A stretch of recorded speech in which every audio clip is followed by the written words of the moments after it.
మొట్టమొదటి ఏకైక 24 గంటల సంపూర్ణ క్రైస్తవ ఛానల్ మన రక్షణ టీవీ సమర్పిస్తున్న అసలైన ప్రశ్న సిసలైన జవాబు అనే ఈ కార్యక్రమానికి స్వాగతం.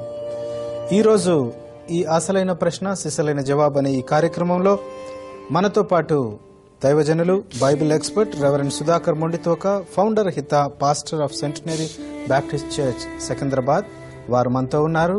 వారికి మీ అందరి తరఫున, అదేవిధంగా రక్షణ టీవీ తరఫున స్వాగతం పలుకుతూ ఉన్నాను. థ్యాంక్ యూ అండి. థ్యాంక్ యూ వెరీ మచ్ అయ్య గారు. ఈరోజు ఈ ప్రత్యేకమైన అసలైన ప్రశ్న సిసలైన జవాబు అనే కార్యక్రమంలో మీరు రావడం చాలా సంతోషం. అనేకులకు ఈ అసలైన ప్రశ్న సిసలైన జవాబు అనే కార్యక్రమం ద్వారా మీరు అందిస్తున్న ఆ ప్రశ్నల ద్వారా వారు ఎక్విప్ అయి ఎన్నో మేలు పొందుకున్నామని వాళ్ళు చెప్తూ ఉన్నారు. దాన్ని బట్టి మరొక మారు మీకు వందనాలు తెలియజేస్తూ ఉన్నాను. Praise the lord brother Benhur, చాలా సంతోషం. థ్యాంక్ యూ అండి. ఈరోజు ఈ కార్యక్రమం స్టార్ట్ చేసుకోకముందు మీ ప్రార్థనతో మరి ఈ కార్యక్రమాన్ని స్టార్ట్ చేద్దాం. మీరు దయచేసి ఈ కార్యక్రమం సజావుగా జరగడానికి, అనేకులకు మరి మేలిచ్చే కార్యక్రమంగా ఉండడానికి ప్రార్థన చేయాల్సిందిగా కోరుతా ఉన్నాం. ఓకే, ప్రార్థన చేసుకుందాం. మరి వీక్షకులు కూడా మీరంతా మాతో ఏకీభవించండి. దయా కనికరం కలిగిన మా తండ్రి, మరొకసారి ఈ చాలా ప్రాముఖ్యమైన తెలుగు క్రైస్తవ లోకానికి, కొంతమంది సత్యాన్వేషకులకు కూడా ఎంతో ప్రయోజనకరమైన ప్రోగ్రాంగా మేము ఆల్రెడీ ఇది ఉన్నట్లుగా అనుభవంలో చూస్తూ ఉన్నాం. ఆ విధంగా మీరు ఆశీర్వదిస్తూ ఉన్నందుకు మీకు స్తోత్రాలు. మరొకసారి బ్రదర్ బెన్హర్, నేను మరి చాలా ప్రాముఖ్యమైనటువంటి విషయాలను చర్చించబోతూ ఉన్నాం.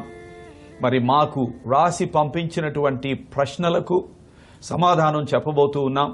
అంత మాత్రమే కాకుండా మా వీక్షకులు మరి లైవ్ ప్రోగ్రాంలో కాల్ ఇన్ చేసి క్వశ్చన్స్ అడగబోతున్నారు. వాటికి కూడా మేము ఆన్సర్స్ చెప్పాలి. ఆత్మ సహాయాన్ని మాకు అనుగ్రహించండి. సత్య స్వరూపి అయిన ఆత్మ దేవుడు మాలో ఉన్నారు కాబట్టి ఆయన నడిపింపును మాకు సమృద్ధిగా అనుగ్రహించి మా మాటలను, మా ఆలోచనలను, సమస్తాన్ని కూడా మీ దృష్టికి అంగీకారమైనవిగా ఉండునట్లు చేయండి. మీ ప్రజలను, సత్యాన్వేషకులను మీరే దర్శించండి. మీ సత్యాన్ని వారికి విదితపరచండి, తెలియపరచండి. సత్యము వలన వచ్చు మేలును పరిపూర్ణంగా పొందునట్లు మీరు సహాయం చేసి ఈ కార్యక్రమాన్ని ఆశీర్వదించి మహిమ పొందుమని యేసు పరిశుద్ధ నామములో అడిగి వేడుకొనుచున్నాము తండ్రి. ఆమేన్. ఆమేన్. థ్యాంక్ యూ అండి. థ్యాంక్ యూ వెరీ మచ్ అయ్య గారు. మీరు అన్నట్లుగా ప్రార్థించిన రీతిగా ఈ కరపత్రాలు మరి పంపించడం జరిగింది. ఈ కరపత్రాల్లో నుంచి మరి ఈరోజు ప్రశ్నలు తీసుకున్నాం. మన సహోదరులు పంపించారు. అసలైన ప్రశ్న సిసలైన జవాబు అనే ఈ కార్యక్రమానికి ఈ కరపత్రం పంపించారంటే వారికి ఒక ఉద్దేశం కలిగి ఉంది అని నేను అనుకుంటున్నాను. ఎందుకంటే మనకు వారు పంపించిన ఉద్దేశం అర్థమైంది.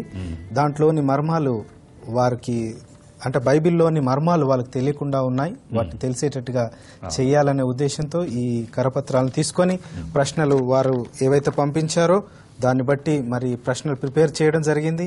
మరి దేవుడి చిత్తం అయితే మరి దైవజనులు మంచిగా వాడుకొని దేవుడు వారికి సమాధానం ఇచ్చేలాగా మీరందరూ కూడా ప్రార్థించాల్సిందిగా కోరుతా ఉన్నాను. థ్యాంక్ యూ అండి. ఈ యొక్క కార్యక్రమంలో మొట్టమొదటి ప్రశ్నగా మనం తీసుకోకముందు, ఇలాంటి కరపత్రాలు రాస్తున్న వారి ముఖ్య ఉద్దేశం ఏముంటుందండి? ఏంటి అసలు? ఎందుకు క్రైస్తవులను కలవర పెడుతున్నారు? అవును, ఈ కరపత్రాలు మన చేతిలో ఉన్న ఈ 2 కరపత్రాలు ఖమ్మం నుంచి వారు మనకు పంపించారు. మరి మన ముస్లిం మిత్రుల్లో కొంతమంది ఈ కరపత్రాలని ముద్రించారు.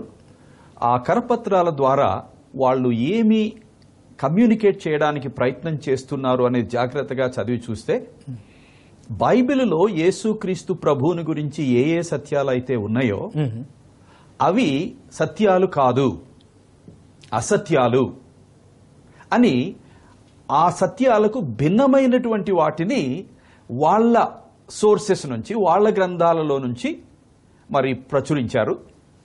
సో అవి మనకు పంపించారు అంటే ఇంకెంతో మందికి పంపించుంటారు. డెఫినెట్ గా చాలా మందిలో కలవరం కలిగించడం వాళ్ళ ఉద్దేశం అనిపిస్తుంది. లేకపోతే ఒక రకంగా వాళ్ళ మతాన్ని వాళ్ళు హెచ్చించుకుంటూ మనం నమ్మేదాన్ని ఇంకొక రకంగా దాన్ని కించపరుస్తూ కూడా రాసినట్లు కనిపిస్తుంది. ఏది ఏమైనా క్రైస్తవులంగా బైబిల్ దేవుని వాక్యం అని నమ్మే మనం బైబిల్ ఏం చదువుతున్నామని అంటే, ఇలాంటి వాళ్ళు ఎంతమంది ఎన్ని ప్రశ్నలు అడిగినా ప్రతి ప్రశ్నకు సమాధానం చెప్పడానికి మనం ఎల్లప్పుడూ సిద్ధంగా ఉండాలి అనే ఒక ఆజ్ఞ ప్రభు మన కోసం జారీ చేసి ఉంచారు. మొదటి పేతురు పత్రిక 3వ అధ్యాయం 15వ వచనం 16వ వచనం చదివితే ఆ మాటలు, మీలో ఉన్న నిరీక్షణకు హేతు అడుగు ప్రతి వారికిని ఎల్లప్పుడూ సమాధానము చెప్పుటకు సిద్ధంగా ఉండండి అని ఉంది. కాకుండా మీరు భయముతోనూ అలాగే మర్యాదపూర్వకంగా సమాధానం చెప్పాలన్నది. భయం అంటే ఏం భయం? వాళ్ళేదో చేస్తారని కాదు. వాళ్ళని మనం అన్నెసెసరీగా ఎక్కడా హర్ట్ చేయం. సో ఎక్కడన్నా హర్ట్ చేస్తామేమో అనే భయం. అంటే జాగ్రత్తగా, మర్యాదపూర్వకంగా, సవినయంగా సత్యాన్ని కేంద్రీకృతం చేసుకుని వాళ్ళు సత్యాన్ని గ్రహించేటట్లుగా మనం దీన్ని అందిస్తాం. సో ఆ విధంగా మనం ఈ రెస్పాన్సెస్ ఇవ్వబోతున్నాం. వీళ్లే కాదు, ఇంకెంతో మంది ఇలాంటివి చేస్తున్నారు. నాస్తికులు చేస్తున్నారు, హేతువాదులు చేస్తున్నారు, వేరే మతాల వాళ్ళు చేస్తున్నారు. ఎవరడిగినా ఏమడిగినా సమాధానం చెప్పవలసిన బాధ్యత మన మీద ఉంది. ఎందుకని మొత్తం అన్ని రకాల మతాలు క్రైస్తవ ఈ భక్తిని లేకపోతే మన సిద్ధాంతాన్ని మనం ఏదైతే నమ్ముతున్నామో దాన్ని కార్నర్ చేయడానికి ఎందుకు చూస్తున్నారంటారు? ఎందుకు ఎప్పుడు క్రైస్తవుల పైన ఇలాంటి జరుగుతూ ఉంది? చాలా ఎక్కువగా ఫోకస్ మాత్రం క్రిస్టియన్ ఫెయిత్ మీదనే ఉంటుందండి, బైబిల్ మీదనే ఉంటుంది. దానికి ఎన్నో కారణాలు ఉన్నాయి. బట్ నేను గ్రహించిన కొన్ని కారణాలు ఏమిటి అని అంటే, క్రిస్టియన్ ఫెయిత్ బిగినింగ్ నుంచి కూడా మిషనరీ ఫెయిత్ గా ఉంది. మనము నమ్మేది సత్యం. సత్యాన్ని ఇతరులకు అందిస్తే తప్ప వాళ్ళు సత్యాన్ని ఎరిగి స్వతంత్రులు అవడానికి అవకాశం లేదు, వెలుగులోనికి రావడానికి అవకాశం లేదు, జీవంలోనికి రావడానికి అవకాశం లేదు అని బైబిల్ని బట్టి మనం నమ్ముతున్నాం. కాబట్టి సత్యాన్ని ఇతరులకు అందించాలి అనే ఆ ప్రేరణ బిగినింగ్ నుంచి మనకుంది. సో మీరు సర్వలోకమునకు వెళ్లి సర్వసృష్టికి సువార్తను, ఎందుకని ఇది అందరికీ సంబంధించింది కాబట్టి ప్రకటించమని మనకు ప్రభు ఆజ్ఞాపించారు. కాబట్టి ఆ ప్రకారం మనం వెళ్తున్నాం. అది కొంతమందికి ఇష్టం లేక, మా మతాలు మాకు ఉన్నాయి కదా, వాళ్ళు చెప్పేదే సత్యం అని ఎందుకు అంటున్నారు అని కోపంతో, లేకపోతే ఒక రకమైన పౌరుషంతో మాది కూడా సత్యమే, మీదే కాదు అని చెప్పడానికి ప్రయత్నం చేస్తారు. లేకపోతే సత్యం అని చెప్పొద్దు అని ఆపడానికి ప్రయత్నం చేస్తారు. సో ఇది సహజమేనండి. బట్ ఇది సత్యం అని చెబుతున్నప్పుడు మనం అవతల వ్యక్తిని గౌరవిస్తున్నాం. ఎలా గౌరవిస్తున్నామంటే, ఇది సత్యం అని మనం ఎవరికైతే చెబుతామో వాళ్ళు గ్రహించగలరు అని వాళ్ళ మీద మనకు నమ్మకం ఉంది. వాళ్ళు సహేతుకంగా ఆలోచించగలిగిన సత్తా కలిగిన వారు అని మనకు నమ్మకం ఉంది. అలా లేకపోతే పోనీలే మూర్ఖుడు ఏదో నమ్మాడని వదిలేస్తాం. కానీ అది సరైన దృక్పథం కాదు. ఇప్పుడు ఏదైనా ఒక వ్యక్తితో నేను మాట్లాడుతున్నానంటే ఆ వ్యక్తిని నేను గౌరవిస్తున్నాను, ఆ వ్యక్తి చెప్పేదాన్ని వింటున్నాను, ఆ వ్యక్తి నేను చెప్పేది గ్రహించగలడు, గ్రహించగలుగుతుంది అనే నమ్మకం నాలో ఉండబట్టి ఆ వ్యక్తికి ఆ విలువిస్తూ నేను మాట్లాడుతున్నాను. సో అలాంటి గౌరవాన్ని, మర్యాదను మన మిత్రులకు మనం ఇస్తూ ఈ ప్రశ్నలకు సమాధానం చెప్పడానికి ప్రయత్నం చేయబోతున్నాం ఈరోజు. ఓకే, థ్యాంక్ యూ అండి. Thank you very much sir. ఈ కార్యక్రమాన్ని మొట్టమొదటి ప్రశ్నతో స్టార్ట్ చేసుకుందాం. ఈరోజు కార్యక్రమంలో మొదటి ప్రశ్నగా, యేసుక్రీస్తు నేను యెహోవా దాసుణ్ణి, ఆయన నాకు గ్రంథాన్ని ఇచ్చాడు, నన్ను ప్రవక్తగా నియమించాడు అని పలికినట్లు చెప్తున్నారు. ఈ మాటలు ఎక్కడి నుండి తీసుకున్నారు? వారు ఎందుకని అలా ప్రచారం చేస్తున్నారు అనే ప్రశ్న అండి. నేను వరల్డ్ రిలీజియన్స్ ని MA, MD లెవెల్లో టీచ్ చేసే ఒక ప్రొఫెసర్ నండి. ఓకే. సో ఏది చెప్పినా ఎక్కడి నుంచి ఏంటి అనేది చెప్పగలిగే స్థితిలో ఉంటేనే చెప్పాలి, లేకపోతే చెప్పకూడదు. అందుకని నేను ఏం చేశానంటే, ముస్లిం మిత్రులు చదువుతున్నటువంటి ఖురాన్ గ్రంథాన్ని, తెలుగు అనువాదం ఉంది, ఖురాన్ భావామృతం అని. తెలుగులోనే ఇలాంటివి ఇంకా తర్జుమాలు చాలా ఉన్నాయి. అలాగే ఇంగ్లీష్ లో కూడా నేను, అరబిక్ లో ఉంది, అరబిక్ ని ఇంగ్లీష్ లోకి ట్రాన్స్లిటరేట్ చేసింది ఉంది, మరలా ఇంగ్లీష్ ట్రాన్స్లేషన్ ఉంది. ఒకసారి క్లోజ్ లో చూపించాం. అలాంటి ఆ ఖురాన్ నేను కొన్నాను. The holy Quran with colour coded English transliteration. So ఇవన్నీ కూడా నేను జాగ్రత్తగా చదువుతూ ఉన్నట్లుగా చెప్పాలి అనే ఉద్దేశంతో ఉన్నాను. సో ఈ మిత్రులు అవి ఉటంకించారే గాని రిఫరెన్స్ ఇవ్వలేదు పాపం. యాక్చువల్ గా అది అలా ఇవ్వకపోవడం అంత మంచిది కాదండి. బట్ నేను ఆ కరపత్రాన్ని చదువుతున్నప్పుడు మీరు నాకు ఇచ్చిన ఆ ఇన్ఫర్మేషన్ బట్టి చూస్తే వాళ్ళు ఉటంకించిన మాటలు ఖురాన్లో ఉన్నాయి. ఓకే. 19వ సురా అధ్యాయాన్ని సురా అంటారు. 30 నుంచి 35 ఆయతులు అంటే వచనాలు అని మనం అంటాం. వాటిల్లో ఈ మాటలు ఉన్నాయండి. యేసుక్రీస్తు నేను యెహోవా దాసుని. యాక్చువల్గా అక్కడ అల్లా అని ఉంటే వీళ్ళు యెహోవా అని పెట్టారు. అక్కడ కూడా పొరపాటు ఉంది. యాక్చువల్గా ట్రాన్స్లేషన్ కరెక్ట్ చేయలేదు. ఎందుకంటే యెహోవా అనే మాట ఖురాన్లో ఉన్నదానికంటే బైబిల్లో ఉంది. ఖురాన్లో ఎక్కువ సార్లు అల్లాహ్ అని ఉంటుంది. సో వాళ్ళు అలా చేస్తే బాగుండేది. ఏదేమైనా నేను మీకు చదివి వినిపిస్తాను. అది 30 నుంచి 35 వరకు ఈ విధంగా ఉందండి. నేను దేవుని దాసుణ్ణి, ఆయన నాకు దివ్య గ్రంథం ప్రసాదించాడు, దైవ ప్రవక్తగా నియమించాడు. నేను ఎక్కడున్నా నన్ను శుభప్రదమైన వాణ్ణిగా చేశాడు. నేను బ్రతుకుతున్నంత కాలం నమాజ్, జకాత్ విధులు పాటిస్తూ ఉండాలని ఆదేశించాడు. నా తల్లి పట్ల నేను వినయ విధేయతలు కలిగిన వాణ్ణిగా చేశాడు. ఆయన నన్ను దుర్మార్గుడిగా, దౌర్భాగ్యుడిగా చేయలేదు. నేను పుట్టినప్పుడు, చనిపోయేటప్పుడు, తిరిగి బ్రతికించి లేపేటప్పుడు నాపై శాంతి అవతరించునుగాక. సో అంటే ఖురాన్లో 19వ అధ్యాయం 30 నుంచి 33 వచనాల వరకు ఈ మాటలు ఉన్నాయండి. సో ఈ మాటల్నే సత్యంగా వాళ్ళు తీసుకుంటున్నారు. ఓకే. సో తీసుకొని అదే సత్యం, బైబిల్లో ఉన్నది సత్యం కాదు అన్నట్లుగా చూపించడానికి ఈ కరపత్రంలో ప్రయత్నం చేయడం జరిగిందండి. ఓకే. ఇంటర్ప్రిటేషన్ ఏదైతే ఉందో అంటే తర్జుమా కరెక్ట్ అంటారండి. ఒక మాట ఏంటంటే యెహోవా అని ఎందుకు పెట్టారు అని అంటే క్రైస్తవులను మభ్యపెట్టడానికి. ఓకే. సో అది కరెక్ట్ కాదండి. ఉన్నది ఉన్నట్లు చేయాలి. ఇక్కడేముంది, నేను దేవుని దాసుణ్ణి అని ఉంది. అదే మనం ఇంగ్లీష్ లో చదివితే ఇంకా స్పష్టంగా మనకు విషయం తెలుస్తుంది. I am indeed a servant of Allah అని ఉంది యాక్చువల్గా. అదే మీరు అరబిక్ లో చూసినా కానీ కరెక్ట్ గా అలాగే ఉంది. ఖాలా ఇన్నే అబ్దుల్లాహి అని ఉంది. అల్లాహి. చూసారా, లా ఇలాహా ఇల్లల్లాహ్ అంటారు చూసారా, అది ఉంది. సో కాబట్టి ఉన్నట్లుగా అల్లాహ్ అని పెట్టుకుంటే మర్యాద పూర్వకంగా ఉండేది, కరెక్ట్గా ఉండేది. ఇక్కడ యెహోవా అనే మాటను పెట్టి తప్పుడు ఇంటర్ప్రిటేషన్ ఇస్తున్నారు. ఏమిటి ఆ తప్పుడు ఇంటర్ప్రిటేషన్ అంటే, ఈ ఖురాన్లో ఉన్న అల్లాహ్, బైబిల్ గ్రంథంలో ఉన్న యెహోవా ఒకటే అని క్రైస్తవులను మభ్యపెట్టడానికి, బయట వాళ్ళను మభ్యపెట్టడానికి ఈ పని చేశారు. కానీ వాస్తవానికి బైబిల్ని జాగ్రత్తగా చదివి, ఖురాన్ని జాగ్రత్తగా చదివిన ఎవరూ కూడా అల్లాహ్, యాహువే ఒకటి, యెహోవా ఒకటి అని అనలేరండి. సో అక్కడ డెఫినెట్ గా పొరపాటు చేశారు వాళ్ళు. అదేదో తెలియక చేసింది కాదు, కావాలని చేసినట్లుగా తెలుస్తుంది. రెండో ప్రశ్న గారు, యేసుక్రీస్తు నేను జీవించి ఉన్నంత కాలం నమాజు చదవమని, దాన ధర్మాలు చేయమని నన్ను ఆజ్ఞాపించాడని చెబుతున్నారు. ఇది నిజమంటారా? అదే వాక్య భాగాన్ని ఇదాక మనం చదివాం కదా, వాళ్ళ ఖురాన్ గ్రంథంలోని ఆయతులను 19వ సురాలో నుంచి ఆయతులను చదివాం.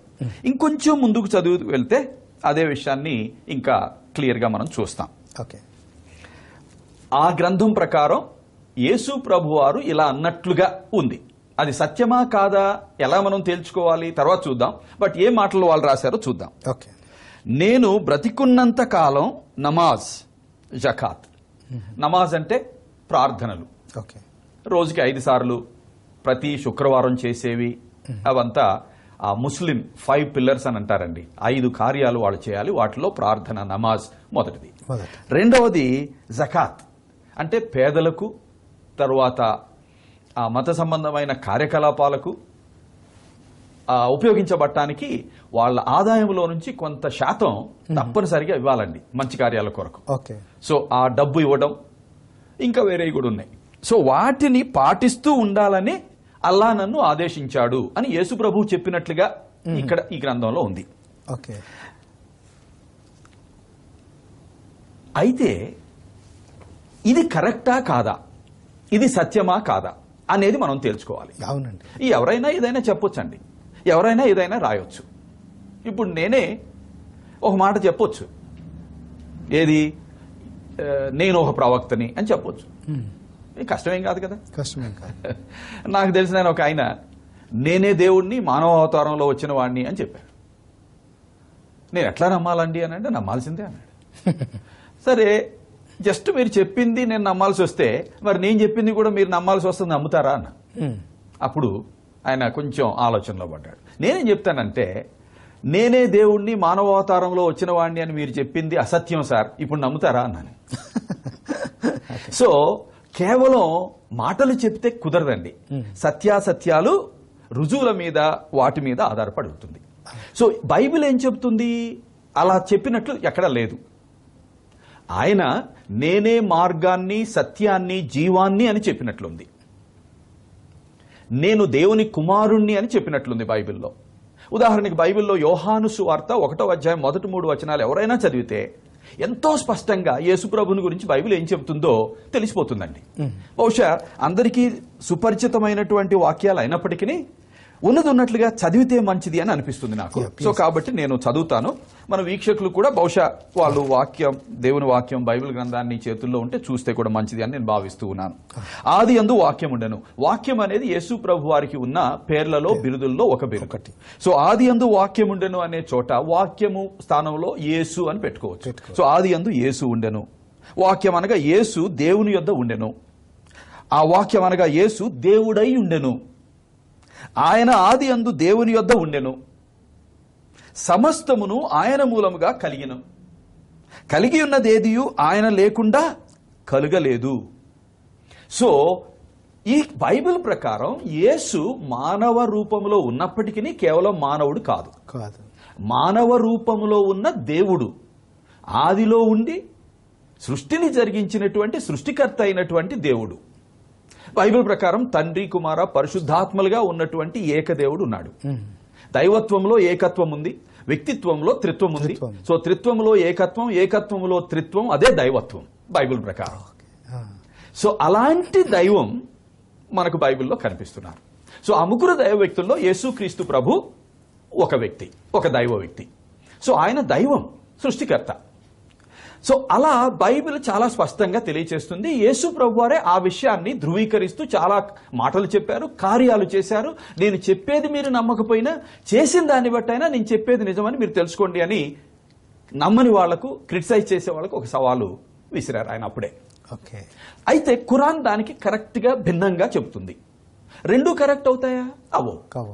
ఏదైనా ఒకటే కరెక్ట్ కావాలి. ఎందుకనంటే లాజిక్ ప్రకారం రెండు పరస్పరం విరుద్ధమైనటువంటి స్టేట్మెంట్స్ ఉన్నప్పుడు రెండూ కరెక్టే అనే వాళ్ళు ఉపయోగించడం లేదు మనసును, మెదడును. అజ్ఞానంగా మాట్లాడుతున్నట్లే. ఉపయోగించిన ప్రతి వాళ్ళు ఏమంటారంటే ఈ రెండు భావ విరుద్ధత కలిగి ఉన్నాయి కాబట్టి ఈ రెండిట్లో ఒకటే కరెక్ట్ అవుతుంది అని గ్రహించాలి. సో బైబిల్ చెప్పేది, ఖురాన్ చెప్పేవి రెండు కాంట్రడిక్టరీగా ఉన్నాయి, విరుద్ధంగా ఉన్నాయి. కాబట్టి ఈ రెండిట్లో ఏది కరెక్ట్ అనేది మనం తెలుసుకోవాలి. సో ఇది చాలా ఇంపార్టెంట్. కాబట్టి మిగిలిన క్వశ్చన్స్ కన్నిటికీ మనం ఆన్సర్ చెప్పేది దీని మీద ఆధారపడి ఉంటుంది. కాబట్టి నేను ఒక ఫ్యూ మినిట్స్ తీసుకొని ఆన్సర్ చెప్తానండి. మీరు ఇంకా ఆన్సర్ చెప్పకముందు ఒక కాల్ తీసుకుంటాం. ప్రసన్న గారు కాకినాడ నుంచి కాల్ చేస్తున్నారు. సిస్టర్, ప్రైజ్ ది లార్డ్ అమ్మా. ప్రైజ్ ది లార్డ్ అండి. నేను కాకినాడ నుంచి మాట్లాడుతున్నాను బ్రదర్. అమ్మా మీ ప్రశ్న అడగండి తల్లి. అడ్వకేట్ నండి. అమ్మా చెప్పండి. అదే ముస్లింలు ఎవరు, క్రైస్తవులు ఎవరు? ఫ్రమ్ ద బిగినింగ్ అబ్రహాంకి భార్యలు కదా, రాసి సంతానం అని మనం అనుకుంటున్నాను, నేను అనుకుంటున్నాను. అట్లా ఎక్కడ డీవియేషన్, ముస్లింలు ఎవరు, క్రైస్తవులు ఎవరు, వాళ్ళకి డీవియేషన్ ఫ్రమ్ ద బిగినింగ్ ఎట్లా స్టార్ట్ అయింది అనే దానికి కొంచెం వివరణ ఇస్తారా? ఓకే ఓకే ఓకే, మంచి ప్రశ్న అమ్మా. ముస్లింస్, యూదులు, క్రైస్తవులు ఈ మూడు మతాలకు చెందిన వాళ్ళందరూ కూడా విశ్వాసపరంగా అబ్రహాము మా పితరుడు అని చెప్పుకుంటారండి. ఎందుకంటే ఆయా గ్రంథాల్లో ఆ విషయం ఉంది. యూదులకైతే విశ్వాసపరంగానే కాదు భౌతికంగా కూడా ఆయన పితామహుడు. ఓకే, బట్ ముస్లింస్ కూడా అబ్రహామును పితామహుడిగా కేవలం మతపరంగా కాకుండా భౌతికంగా కూడా క్లెయిమ్ చేస్తారు. ఎందుకంటే ఇస్సాకు, ఇష్మాయిలు ఇద్దరు కుమారులు. ఇష్మాయిలు సంతానం మరి ముస్లిం మతంలోకి వెళ్ళినటువంటి వాళ్ళలో ఎక్కువ మంది ఉన్నారు. ఇస్సాకు సంతతి వాళ్ళు యాకోబు ద్వారా ఇశ్రాయేలీలుగా మారినట్లు మనకు తెలుసు. ఓకే. సో క్రైస్తవులు ఏంటంటే అబ్రహాము ఏ దేవుణ్ణైతే పూజించాడో నిజమైన దేవుణ్ణి, తన పాత విశ్వాసాన్ని, విగ్రహాలను తయారు చేసి అమ్మే బిజినెస్ ని విడిచిపెట్టి తనతో మాట్లాడి తనను పిలిచినటువంటి నిజమైన దేవుని వైపు తిరిగాడు. ఓకే. సో అలాంటి ఆ దేవుణ్ణే మనం పూజిస్తున్నాం కాబట్టి విశ్వాస విషయంలో క్రైస్తవులు అబ్రహాము మాకు పితరుడు అని చెప్తారండి. ఓకే. సో ఈ 3 మతాలని కూడా మనం ఏబ్రహామిక్ ఫెయిత్స్ అని అంటాం ఒక రకంగా. ఓకే. లేకపోతే థియిస్టిక్ రిలీజియన్స్ అంటారండి. అంటే దేవుడు ఒక్కడే, ఆ దేవుడు వ్యక్తి అని నమ్మే 3 మతాలు అని మనం జనరల్ గా ఫిలాసఫీలో చెప్తాం. ఓకే. ఓకే. ఓకే. అయితే యేసు ప్రభు ఆ అదృశ్యుడైన దేవుణ్ణి దృశ్యపరచడానికి, మానవ జాతికి తెలియపరచడానికి మానవ రూపంలో ఉద్భవించిన దేవుడు అని బైబిల్ గ్రంథం తెలియచేస్తుంది. దాన్ని ఖురాన్ గ్రంథం ఒప్పుకోదు. ఆయన కేవలం ఒక మానవుడే, ఒక ప్రవక్త మాత్రమే అని ఖురాన్ గ్రంథం చెబుతుంది. కాబట్టి ఇస్లాం మతం నమ్ముతుంది, ప్రబోధిస్తుంది. సో యేసు మానవుడు మాత్రమే కాదు, మానవుడే కాని మానవుడు మాత్రమే కాదు, మానవ రూపంలో ఉద్భవించిన దేవుడు అని చెబుతున్న బైబిల్ క్రైస్తవ్యం. యేసు మానవుడు మాత్రమే, ఒక ప్రవక్త మాత్రమే అని చెబుతున్నటువంటి ఖురాన్, ఇస్లాం మతం 2 ఒకటి అవడానికి వీల్లేదు, 2 కరెక్ట్ అవడానికి వీల్లేదండి. అది ఓకే. మియాపూర్ నుంచి ప్రవీణ్ కుమార్ గారు ఇంకొకరు లైన్ లో ఉన్నారు, తీసుకుందామండి మీ పర్మిషన్ ఉంటే, ఎందుకంటే మీరు ఇంకా చెప్పాలి. డెఫినెట్లీ ముందుకు వెళ్దాం. No problem. ప్రవీణ్ గారు, ప్రైజ్ దలాడండి, మీ ప్రశ్న అడిగారు. సరే, సుధాకర్ గారికి అంటే ప్రశ్న అంటే, నాకు ఒక ముస్లిం ఇమాం నన్ను ప్రశ్న వేశారు, నేను సమాధానం చెప్పలేకప్పుడు ఆలోచించాను. ఎందుకంటే నార్మల్ గా తండ్రి, కుమార, పరిశుద్ధాత్మ అని చెప్పని త్రికం మనం ఫాలో అవుతున్నాం. అయితే అతను ఏమంటున్నా అంటే, తండ్రి కుమారుడు అయిపోయిన తర్వాత పరిశుద్ధాత్మ అనే నడిపింపులో మీరు నడుస్తున్నారు కాబట్టి ఆ పరిశుద్ధాత్మ ఎవరో కాదు, మొహమ్మద్ ప్రవక్త. ఆయన చెప్పిన బోధనలో మీరు నడవలేకపోయి మీరు వక్ర బుద్ధిలో అంటే మీరు యేసుక్రీస్తుని దేవుడిగా నమ్మి ఈ లోకంలో మీరు వేరేగా జీవిస్తున్నారని చెప్పని కాంట్రవర్సీ నాతో మాట్లాడట్లేదు. దానికి సమాధానం మంచి ప్రశ్న అడిగారండి. మీకు రెఫరెన్సెస్ తో సహా ఈ విషయాన్ని నేను చెప్తాను. బైబిల్లో చాలా స్పష్టంగా, ఉదాహరణకు బాప్టిజం ఎట్లా ఇవ్వాలి అని అంటే యేసుప్రభు ఏం చెప్పారు? తండ్రి యొక్కయు, కుమారుని యొక్కయు, పరిశుద్ధాత్మ యొక్కయు నామమందు బాప్టిజం ఇవ్వాలని చెప్పారు. తర్వాత యేసుప్రభు వారి బాప్టిజం అప్పుడు ఏం చూస్తాం? యేసుప్రభు వారు భౌతికంగా అక్కడ ఉన్నారు, బాప్టిజం తీసుకుంటున్నారు. బాప్టిజం ఇచ్చి యోహాను నుంచి పరలోకం నుంచి తండ్రి మాట్లాడుతూ ఉన్నారు. పరిశుద్ధాత్మ దేవుడు పావురం రూపంలో దిగి వచ్చారు. సో అక్కడ ఏం తెలుస్తుంది అనంటే, తండ్రి పరిశుద్ధాత్మలు యేసు ప్రభువుని మెస్సియాగా ఆమోదిస్తూ లోకానికి ఆ సత్యం తెలిసేటట్లు ఈయన నా ప్రియ కుమారుడు అని దేవుడే అక్కడ చెప్పినట్లు ఉందండి. సో అది బైబిల్లో ఉన్న త్రిత్వం సత్యం. సో ఆ పరిశుద్ధాత్మ దేవుడు మహమ్మద్ అని వీళ్ళు చెప్తున్నారు కదా. మనం నమ్మేటట్లు పరిశుద్ధాత్మ దేవుడు కాదు, మొహమ్మద్ ప్రవక్త అని వీళ్ళు చెప్తున్నారు మన ముస్లిం మిత్రులు. ఎలా నమ్మొచ్చండి? ఇప్పుడు యేసు ప్రభు వారి బ్యాప్టిజం అప్పుడు ఆ పావురం రూపంలో యేసు ప్రభు వారి మీదికి దిగి వచ్చి ఆయన సాతాను చేత శోధింపబడినప్పుడు శోధన జయించడానికి యేసు ప్రభువుకి తోడుగా ఉన్నటువంటి ఆ ఆత్మదేవుడు, ఏ ఆత్మదేవుడినైతే యేసు ప్రభు వారు తండ్రి కలిపి పంపించారో ఆ ఆత్మదేవుడు వచ్చి యేసు దేవుడు కాదు అని చెప్పడం జరుగుతుందా?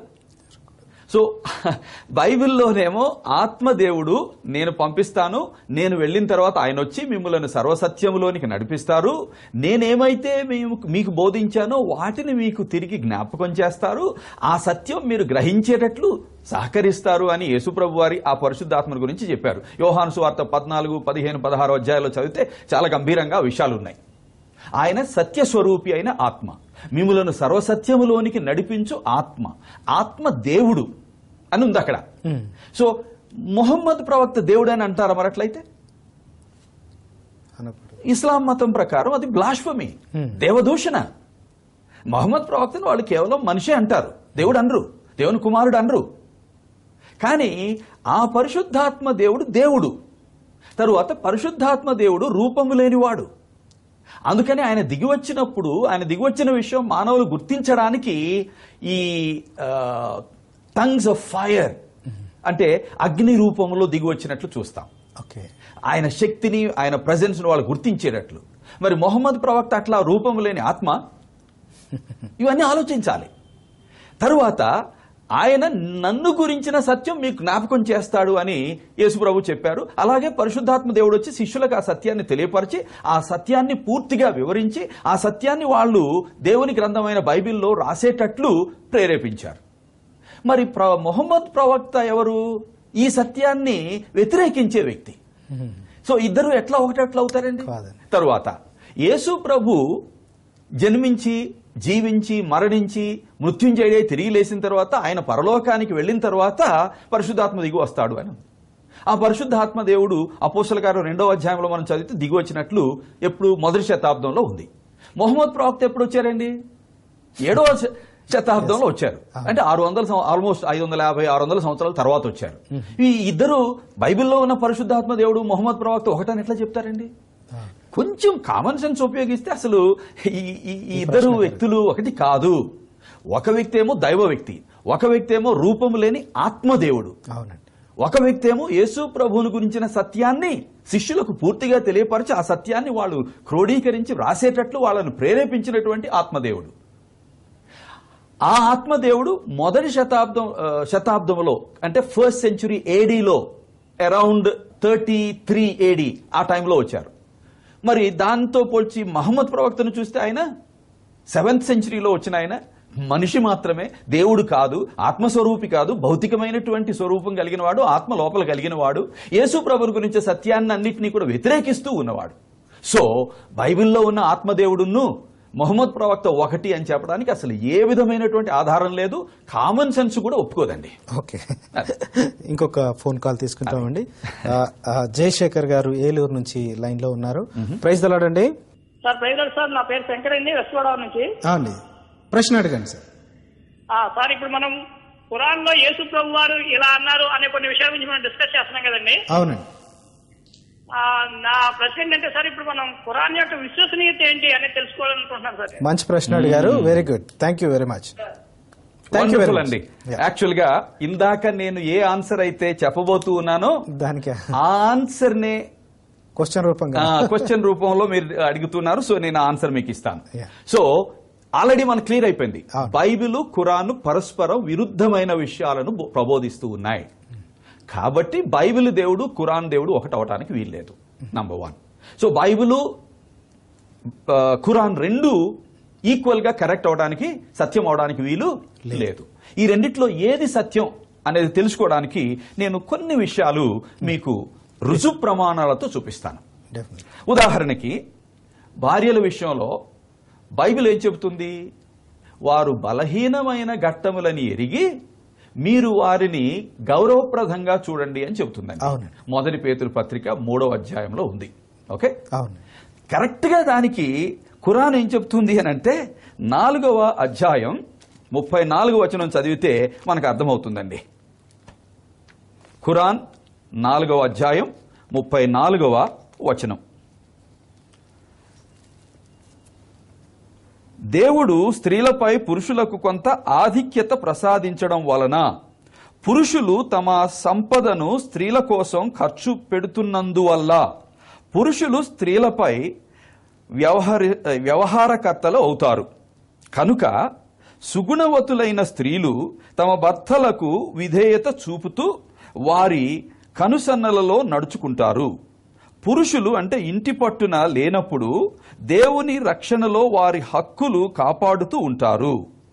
మీ మాటలకు ఎదురు చెప్పి తిరుగబడతారని భయమున్నటువంటి స్త్రీలకు నయానా భయాన నచ్చ చెప్పండి. ఓకే, అలా దారికి రాకపోతే వారిని మీ పడకల నుంచి వేరు చేయండి. అక్కడ ఆగదండి. అప్పటికీ మీ మాట వినకపోతే కొట్టండి. ఇది ఖురాన్లో ఉన్న మాట. అంటే భర్తలట భార్యలు ఏ కారణం చేతనైనా కొంచెం విధేయత చూపించకపోతేనట కొంచెం చెప్పాలట. ఆ తర్వాత వినకపోతేనట బెడ్ నుంచి సెపరేట్ చేసేయాలట. అప్పటికీ వినకపోతేనట కొట్టాలట. అదండి. ఇంకా చాలా ఉన్నాయి, మీకు నేను ఇంకెక్కువ చెప్పక్కర్లేదు, ఒకటి మచ్చుతోనే చెప్పాను. సో స్త్రీని బలహీన ఘటమని ఎరిగి మర్యాదపూర్వకంగా రెస్పెక్ట్ఫుల్ గా చూడమని బైబిల్ చెబుతుంది. తరువాత క్రీస్తు సంఘము కొరకు తన ప్రాణాన్ని ఎలా అర్పించాడో పురుషుడు తన భార్య కొరకు తన ప్రాణాన్ని సహితం అర్పించటానికి సిద్ధపడే ప్రేమ కలిగి ఉండాలి, చూసుకోవాలి అని బైబిల్ చెబుతుంది. ఇక్కడేమో కొట్టాలి అని ఉంది. సో ఏది దేవుడి నుంచి వచ్చింది అయి ఉంటుందండి? బలహీన ఘట్టమైన భార్యను కొట్టమనేది దేవుడు చెప్పే మాట అంటారా? లేకపోతే బలహీన ఘట్టమని ఎరిగి మీతో సమానంగా పరలోకములో పాలిభాగస్తులని ఎరిగి గౌరవప్రదంగా మర్యాదపూర్వకంగా చూడండి అని చెప్పేది, ప్రేమపూర్వకంగా చూడండి అని చెప్పేది దేవుని వాక్యం అంటారా? ఇది ఒక టెస్ట్. రెండవది, మంచి ప్రశ్నలు అడుగుతున్నారు. మరి అలా ఆలోచిస్తేనే మనకు తెలుస్తుంది. రెండవది, బైబిల్లో ఉన్నటువంటి త్రిత్వాన్ని ఖండిస్తూ వ్యతిరేకిస్తూ ఖురాన్ చాలా చోట్ల మాటలు రాస్తుందండి. వాటిల్లో ముఖ్యమైనది 5వ అధ్యాయం 115, 116 వచనాలు. అక్కడ మరి చాలా ముఖ్యమైనటువంటి డెఫినిషన్ ఏది త్రిత్వాన్ని గురించి ఉందండి. 5, 115, 116 ఇలా ఉంది చూడండి. దానికి దేవుడు ఇలా అన్నాడు, సరే నేను దాన్ని మీ ముందు దించుతాను. అయితే ఆ తరువాత మీలో ఎవడైనా విశ్వాస వైఖరి అవలంబిస్తే మాత్రం నేను అతనికి ప్రపంచంలో ఎవరికి విధించనటువంటి ఘోరమైన శిక్ష విధిస్తాను. అంటే ఎవడైనా విశ్వాస వైఖరి అవలంబిస్తే, అంటే విశ్వాసాన్ని విడిచిపెట్టిన వాడైతే అతనికి నరకానికి పంపిస్తాను అని అంటున్నాడు. ఆ తరువాత దేవుడు ప్రళయ దినాన ఈసాను నిలబెట్టి, అంటే జీసస్ని నిలబెట్టి, మరియం కుమారుడవైన ఈసా, నన్ను కాదని నిన్ను నీ తల్లిని దేవుళ్ళుగా చేసుకుని ఆరాధించాలని నీవు ప్రజలకు బోధించితివా అని అడుగుతాడు.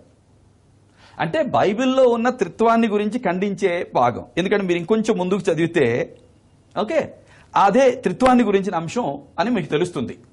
సో ఆ త్రిత్వములో తండ్రి, కుమార, పరిశుద్ధాత్మలు ఉన్నారు బైబిల్ ప్రకారం. కానీ ఖురాన్లో ఎవరు ఉన్నారు? తల్లి ఉంది. తల్లి, కుమారుడు, తండ్రిట. సో అంటే బైబిల్లో ఉన్నటువంటి త్రిత్వాన్ని ఖండిస్తూ బైబిల్లో ఉన్న త్రిత్వాన్ని కరెక్ట్ గా ఇంటర్ప్రిట్ చేస్తారు, చూపించలేనటువంటి గ్రంథం ఇది. సో ఇది దేవుడి నుంచి వచ్చిందని నమ్మొచ్చండి? ఎందుకంటే దేవునికి కనీసం నిజమైన దేవుడు అయితే వేరే వాళ్ళు తప్పు నమ్ముతుంటే ఏ తప్పు నమ్ముతున్నారని కరెక్ట్ గా చెప్పగలిగి ఉండాలి. వాళ్ళు నమ్మే తప్పు ఏంటంటే తండ్రి, కుమార, పరిశుద్ధాత్మలుగా ఉన్నాడు దేవుడు అని చెప్పాలి. అదే బైబిల్ ఎక్కడ చూసినా అదే కనిపిస్తుంది. సో బైబిల్లో ఉన్నటువంటి త్రిత్వాన్ని ఖండిస్తూ ఆ త్రిత్వాన్ని సరిగా రిప్రజెంట్ చేయనటువంటి గ్రంథం ఇది. ఇది సత్యం ఎట్లా అవుతుంది?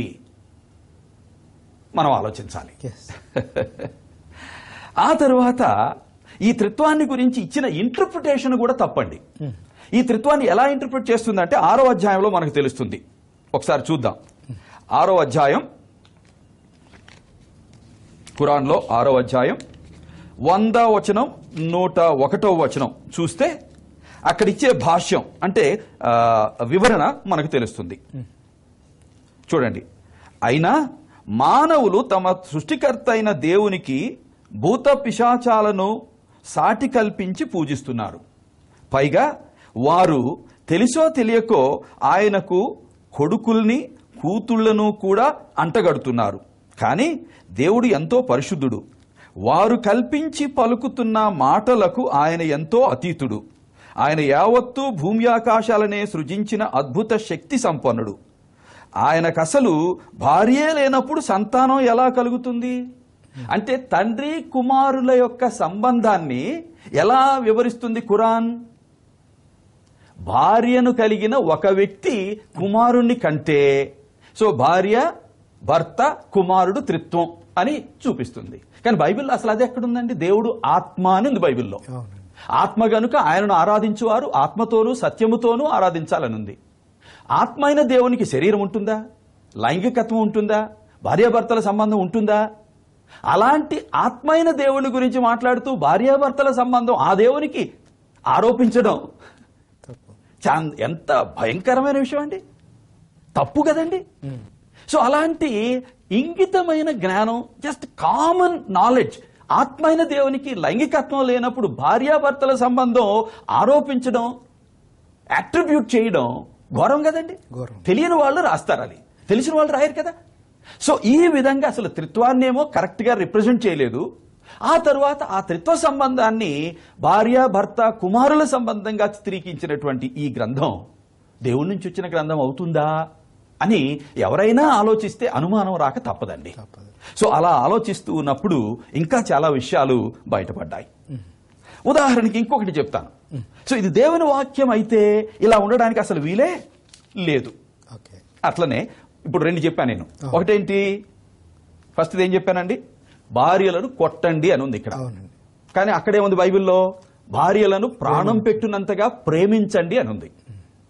చాలా ప్రేమను దైవ లక్షణం అంటామా? కొట్టమనేది కూడా ప్రేమపూర్వకంగా చెప్పొచ్చు, కానీ ఎవరికి విషయం చెబుతుంది? పిల్లల విషయం చెబుతుంది. అంతేగాని భార్యల విషయం కొట్టమని బైబిల్ ఎక్కడా లేదు. సో భార్య ఎడల ప్రేమను చూపించమనేది దేవుని మార్గం అవుతుంది, కానీ భార్యను కొట్టమనేది దేవుని మార్గం అవదు. సో ఆ మార్గం ఏ గ్రంథంలో ఉంటే అది దేవుని గ్రంథం అవుతుంది. కొట్టమనే మార్గం ఉంటే అది కాదు అని తెలుస్తుంది. రెండవది, విషయాలను కరెక్ట్ గా రిప్రజెంట్ చేయని గ్రంథం, విషయాలను కామన్ సెన్స్ ఉపయోగించి ఆత్మ అయినప్పుడు దేవుడు, ఆత్మకు శరీరం ఉండదు కాబట్టి శరీరం లేనప్పుడు లైంగికత్వం ఉండదు అని తెలిసినప్పుడు లైంగిక సంబంధాన్ని దైవత్వంలోనికి తీసుకొస్తే ఎట్లా కుదురుతుందండి? సో ఆ మాత్రం తెలియనటువంటి వ్యక్తి రాసినట్లు తెలుస్తుందే గాని అంతా తెలిసిన దేవుడు రాసిన గ్రంథం ఇది అని మనం ఎట్లా నమ్మగలుగుతాం? నమ్మడానికి అసలు వీలే కనిపించడం లేదు. మూడవది, సూర్యుడు అస్తమించడాన్ని గురించి 18వ అధ్యాయం 83 నుంచి 86 వచనాల వరకు ఏముందో ఒకసారి చూద్దామండి. సో దీంతో మనకి చాలా విషయాలు క్లియర్ అవుతాయి. సూర్యాస్తమయాన్ని గురించి ఖురాన్ గ్రంథం ఏం చెప్తుందో చూద్దాం. 18వ అధ్యాయం 83 నుంచి 86 వరకు.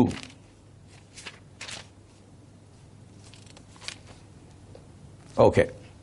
మొహమ్మద్ సల్లం వారు నిన్ను జుల్కర్నైన్ గురించి అడుగుతున్నారు. జుల్కర్నైన్ అంటే అలెగ్జాండర్ అని అర్థం. ఓకే. సో అలెగ్జాండర్ చక్రవర్తి ఉన్నాడు కదండి, గ్రీకు చక్రవర్తి. ఆయన భారతదేశం వరకు కూడా వచ్చాడండి. చాలా మంచి రోషం కలిగినటువంటి ఫైటర్, జయించిన వాడు. సో ఆయన గురించి అడిగారట. అడిగితే ఇచ్చే ఆన్సర్ చూడండి. వారికి చెప్పు. సో మొహమ్మద్ ప్రవక్త అలెగ్జాండర్ను గురించి అడిగిన వారికి ఏం సమాధానం చెప్పని ఈ అల్లా మొహమ్మద్ ప్రవక్తకి చెప్తున్న మాటలు ఇవి. నేను వారి వృత్తాంతం గురించి కాస్త చెబుతానని మీరు చెప్పి ఇలా చెప్పాలి. ఏం చెప్పాలట? మేమతనికి ధరణిలో రాజ్యాధికారం ఇచ్చాం, అన్ని రకాల వనరులు సాధన సంపత్తులు అనుగ్రహించాం. అతను మొట్టమొదట పశ్చిమ దేశాల పర్యటన కోసం ప్రయాణ సామగ్రి ఏర్పాటు చేసుకున్నాడు. అతను ప్రయాణం చేస్తూ సూర్యాస్తమయ్యే హద్దుకు చేరుకొని సూర్యుడు బురద నీటిలో అస్తమించడం చూశాడు. అతనికి అక్కడ ఒక జాతి కనిపించింది.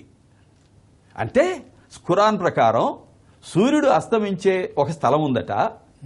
ఆ స్థలంలో సూర్యుడు బురద నీటి లోపలికి వెళ్ళిపోయాడట. అక్కడ అలెగ్జాండర్ కొంతమంది ప్రజలను కూడా కలుసుకున్నాడట.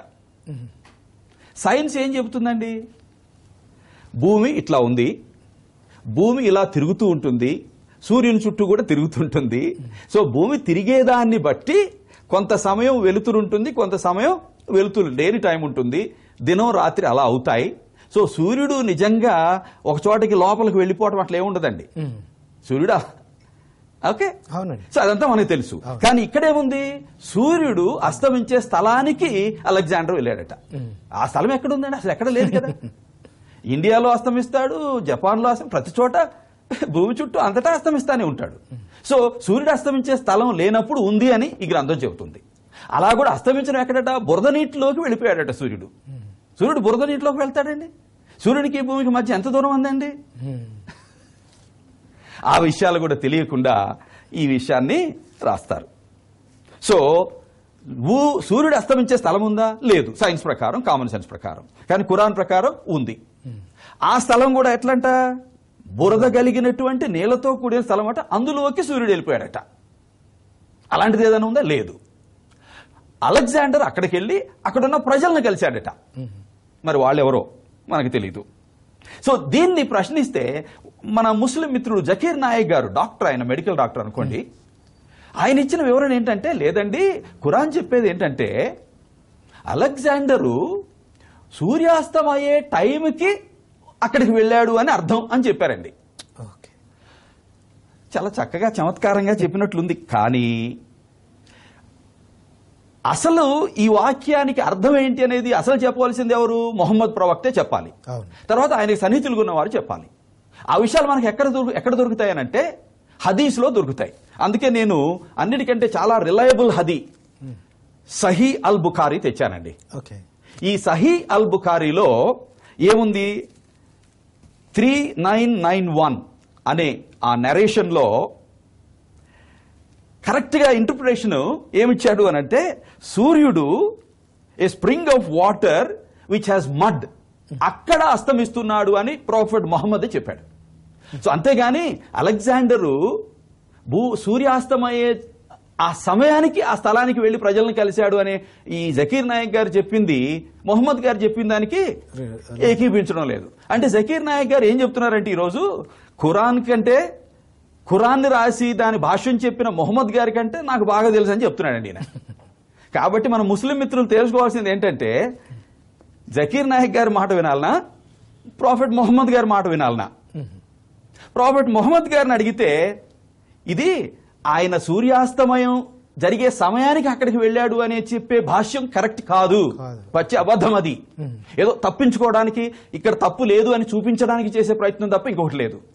ప్రాఫెట్ మొహమ్మదే ఇది చేశారు. అంతేకాదు, నేను చదివినటువంటి 18వ అధ్యాయం 83 నుంచి 86 వరకు మీకు చదివితే, 89 వరకు చదివితే, అదే సమయంలో ఉదయాన్ని గురించి కూడా, సూర్యోదయం సూర్యాస్తమయం గురించి మాట్లాడాడు. సో ఇది డెఫినెట్ గా సూర్యాస్తమయాన్ని గురించి, అంతేగాని సూర్యాస్తమయమైనటువంటి సమయాన్ని గురించి కాదు. సమయం అనేది అసలు లేదు అక్కడ, స్థలం ఉంది, ఆ స్థలాన్ని వివరించడం జరిగింది. సో అది సైన్స్ ప్రకారం అసలు నమ్మడానికి వీలు లేదు. సో అలాంటి విషయాలు ఈ గ్రంథంలో ఉన్నాయి. ఇది ఒకటే కాదండి, ఇంకా చాలా నేను చూపించగలను. సో ఈ విధంగా చివరికి ఇంకొక విషయం ఫైనల్ గా నేను ప్రస్తావిస్తాను. ప్రాఫెట్ మొహమ్మద్ గారి గురించి ఏముందో తెలుసా? విషయం తెలుసుకోకముందు ఒక కాల్ తీసుకున్న తర్వాత మనం కంటిన్యూ చేసి ముగిద్దాం. ఒక 1 minute లో అయిపోద్ది. రైట్. విజయ భారతి గారు ఏలూరు నుంచి కాల్ లైన్ లో ఉన్నారు. అమ్మా, ప్రైజ్ ద లార్డ్. అమ్మా, మీ ప్రశ్న అడగండి తల్లి. మొహమ్మద్ స్థాపించిన అయ్యగారితో డైరెక్ట్ గా మాట్లాడండి. ఇస్లాం మతము నుండి క్రైస్తవులను హింసించింది. అవునమ్మా. మరి ముస్లిం పవిత్ర గ్రంథమైన ఖురాన్ లో క్రైస్తవులను ఇతర ముస్లిమేతరులను హింసించాల్సిందని అనేక ఆజ్ఞలు రాయబడి ఉన్నాయట కదా? ఉన్నాయమ్మా. అదే ఉదాహరణకు సురా, అదే వాళ్ళ సురా అంటారు కదా, 191 సురా 111 1 సురా 825. కాబట్టి ఈ విధంగా దీన్ని బట్టి చూస్తే మళ్ళీ 2001 లో జూన్ నెలలో లష్కర్ జిహాద్ అనే ముస్లిం సంస్థ క్రైస్తవులపై మత యుద్ధం కూడా ప్రకటించింది కదా సార్? అవునండి. ముస్లింలు క్రైస్తవులపై క్రైస్తవేతరులను ఈ విధంగా హింసించడం గల కారణం సార్? మరి ఒకటమ్మా, మీరు చెప్పినట్లు కరెక్ట్ గానే ఖురాన్ లో ముస్లింలు యూదులను క్రైస్తవులను ద్వేషించాలని, వాళ్లతో ఫ్రెండ్లీగా ఉండకూడదని, వాళ్ళకి వ్యతిరేకంగా యుద్ధం చేయాలి అని ఖురాన్లోనే ఉంది. కానీ దాన్ని మభ్యపెట్టేసి అబ్బా ఖురాను అన్ని మతాలను గౌరవించేది, శాంతియుతమైన మతం అని ప్రచారం చేయడం జరుగుతుంది. కానీ అది ఈ గ్రంథాన్ని బట్టి చూస్తే మాత్రం చెప్పలేము. ఉదాహరణకి మనం సూరా 6లో 50వ వచనం 51వ వచనం చూడండి. ఓకే, ముఖ్యంగా 51వ వచనం ఏముందో తెలుసా? ఓ యూ హూ బిలీవ్, అంటే విశ్వసించే వారలారా, take not the Jews and the Christians for your friends and protectors. అంటే యూదులను క్రైస్తవులను మీ మిత్రులుగా చేసుకోవద్దు. They are but friends and protectors to each other. వాళ్ళు ఒకళ్ళనొకళ్ళు ప్రొటెక్ట్ చేసుకుంటారు కానీ మీకు ఎప్పుడు ప్రొటెక్షన్ ఇవ్వరండి అని చెప్పారు. And he amongst you that turns to them for friendship is of them. వాళ్ళలో క్రైస్తవులతో యూదులతో ఎవడైనా మీలోని వాడు ఫ్రెండ్షిప్ చేస్తే మీలో వాడు కాదు ఇకవాడు అవతలికి వెళ్ళిపోయినట్లే. Verily Allah guides not a people unjust. So వాళ్ళ అన్యాయస్తులు, అలాంటి వాళ్ళతో మీరు స్నేహం చేయొద్దు అని ఉంది. జస్ట్ ఇక్కడికి రావడానికి ముందే ఒక చోట నేను చదివాను, ఫైట్ విత్ దెమ్ అని ఉంది. ఫైట్ విత్ దెమ్ అని ఉంది. ఓకే, సో మీకు అవసరం అయితే నేను ఆ రెఫరెన్సెస్ తర్వాత ఇవ్వగలను. సో ఇస్లాం విషయానికి వస్తే మీరు ఫైట్ చేసి వాళ్ళని డిఫీట్ చేసి వాళ్ళని ఇస్లాంలోనికి మార్చండి అని ఉంది. అంతేగాని వాళ్ళతో ఫ్రెండ్లీగా ఉండండి, వాళ్ళని గౌరవించండి, శాంతియుతంగా ఉండండి అని లేదు. ప్రాఫెట్ మొహమ్మద్ యొక్క జీవిత చరిత్ర మీరు ఏ గ్రంథంలో నుంచైనా చదవండి. మొదటి నుంచి వారు చేసింది ఏంటి? మైనారిటీగా ఉన్నప్పుడు తగ్గి మగ్గి ఉండడం, జాగ్రత్త కొంతమందిని కన్వర్ట్ చేసుకోవడం, స్ట్రెంగ్త్ పెరిగినప్పుడు వాళ్ళని అటాక్ చేయడం. ఆ విధంగా బిగినింగ్ నుంచి కూడా. సో ఆయన జన్మస్థానం నుంచి పారిపోవాల్సి వచ్చింది. ఎందుకు పారిపోయారు? బిగినింగ్ లో ఆయన చేసే బోధనలు ఎవరు నమ్మలేక వ్యతిరేకత ఏర్పడింది. సో వేరే చోటకి వెళ్లారు. అక్కడ కొంతమందిని మార్చుకున్నారు. మార్చుకొని ఏం చేశారు? నేటివ్ ప్లేస్ మీద దాడి చేశారు. దాడి చేసి అక్కడ చాలా మందిని చంపారు. సో ఇస్లాము ప్రారంభం నుంచి కూడా ప్రవక్త గారు ఈ స్ట్రాటజీని ప్రారంభించారు. సో అందుకనే ఇస్లాం ఎక్కడికి వెళ్ళినా కానీ అనిపించి ఉంచడం, వేరే వాళ్ళకి కనీసం వాళ్ళ మతాన్ని గురించి లోకల్స్కి చెప్పే ఫ్రీడమ్ కూడా లేకుండా చేస్తుంది. ఎందుకంటే చెప్తే మారిపోతారని భయం. అదే భారతదేశంలో కానీ అమెరికా దేశంలో వేరే దేశాల్లో డెమోక్రటిక్ కంట్రీస్లో ఎవరైనా ఏ మతాన్ని గురించి అని చెప్పుకోవచ్చు. ఎందుకని? మనకు ఆ స్వేచ్ఛ ఉంది కాబట్టి. స్వేచ్ఛ ఎందుకు లేకుండా చేస్తున్నారు? 54 ముస్లిం కంట్రీస్లో ఏ కంట్రీలో కూడా స్వేచ్ఛ లేదు. ఎందుకని? సత్యమైతే భయం ఎందుకు ఉండాలండి? స్వేచ్ఛ ఎందుకు ఇవ్వకూడదండి వేరే మతాల గురించి చెప్పడానికి? సో అది మనం చరిత్ర నుంచి చదివినా ఖురాన్ నుంచి చదివినా తెలుస్తుంది. సో ఆ కారణం చేతనే వాళ్ళ మతం వాళ్ళకి అది ప్రబోధిస్తుంది కాబట్టి క్రైస్తవులకు వ్యతిరేకంగా కూడా జిహాద్ ప్రకటిస్తారు. చాలా మందిని క్రైస్తవులను హింసిస్తున్నారు. పాకిస్తాన్లో కావచ్చు, బంగ్లాదేశ్లో కావచ్చు, ఇంకా సొమాలియాలో కావచ్చు, నైజీరియాలో 550 మందిని ఒకేసారి చంపేశారు. ఈ విధంగా చాలా చోట్ల జరుగుతుందండి. సో వాళ్ళ మత నమ్మకాన్ని బట్టి ఈ విధమైన ప్రవర్తన ఉంటుంది అనేది ఖురాన్ నుంచి, చరిత్ర నుంచి, ప్రాఫెట్ మొహమ్మద్ యొక్క జీవిత చరిత్ర నుంచి కూడా మనకు తెలుస్తుంది. సో కాబట్టి మీరు చెప్పేది కరెక్టేనమ్మా. ఓకే, రెండో ప్రశ్నకు ఆఖరిగా ఏదో చెప్పాలనుకున్నారు. ఓకే, సో రెండవ ప్రశ్నకి అంటే బైబిలా ఖురానా, ఏది సత్యం, ఏది దేవుని వాక్యం అని మనం నమ్మడానికి ఆధారాలు ఉన్నాయనేది చూస్తూ ఉన్నాం. వాటిలో చివరి విషయం, ప్రాఫెట్ మొహమ్మద్ ఎలా మరణించారో తెలుసా? చాలా మందికి తెలియదు. తెలియక నిజంగానే ప్రాఫెట్ మొహమ్మద్ నిజమైన ప్రవక్త, దేవుని వాక్యాన్ని అందించినటువంటి ప్రవక్త అని నమ్ముతూ ఉంటారు. కానీ ఖురాన్లోనే 69, 44 నుంచి 46 వరకు మనం చదివితే, ఒకసారి చదివి చూస్తే మంచిది అనుకుంటున్నా నేను. 69, 44 నుంచి 46 వరకు.